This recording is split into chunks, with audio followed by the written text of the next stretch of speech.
ఇమాం మౌజాన్లకు గౌరవ వేతనం ఇవ్వాలని కలెక్టర్ కి మాజీ మంత్రి కాకాని ఎమ్మెల్సీ చంద్రశేఖర్ రెడ్డి నెల్లూరు కలెక్టర్ కు వినతి పత్రం అందజేశారు. 11 నెలల నుంచి ఇమాం మౌజాన్లకు ఒక్క రూపాయి కూడా విడుదల చేయలేదని అన్నారు.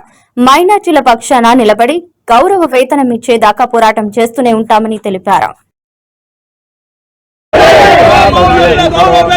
ప్రార్థనలు చేసేటువంటి ఇమాం మౌజుల విషయంలో గౌరవ వేతనం రాష్ట్ర ముఖ్యమంత్రిగా జగన్మోహన్ రెడ్డి గారు ఇమాములకి 10,000 రూపాయల చొప్పున, మౌజులకి 5,000 రూపాయల చొప్పున ప్రకటించడం జరిగింది.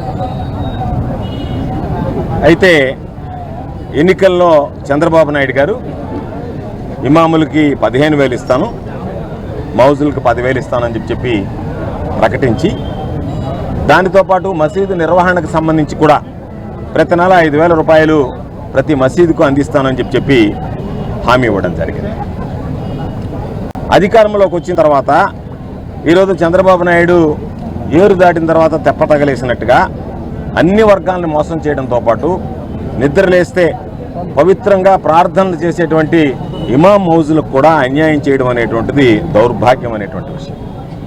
ఈరోజు చెప్పినటువంటి 15,000 రూపాయలు 10,000 రూపాయలు పక్కన పెడితే ఇమాములకు సంబంధించి 3 నెలలు ఎన్నికల నియమావళి ఉన్నప్పుడు బకాయిలు ఉన్నాయి.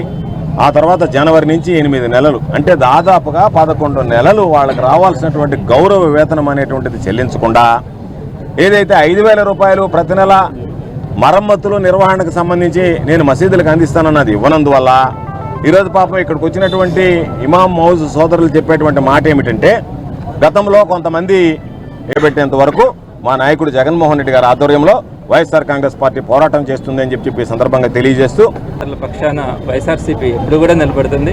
గతంలో జగన్మోహన్ రెడ్డి గారు ఎప్పుడు కూడా మైనార్టీ సోదరులకు సంబంధించి ఏ ఇష్యూని తీసుకెళ్ళినా కూడా వెంటనే ఆయన స్పందించి వారికి అనుకూలంగా ఇచ్చేటువంటి పరిస్థితి మనం ఆ రోజు చూసినాం. మరి ఈరోజు అవన్నీ కూడా లేవు. వైఎస్ఆర్సీపీ ప్రతిపక్షంలో కూడా వారి తరఫున పోరాడుతుంది.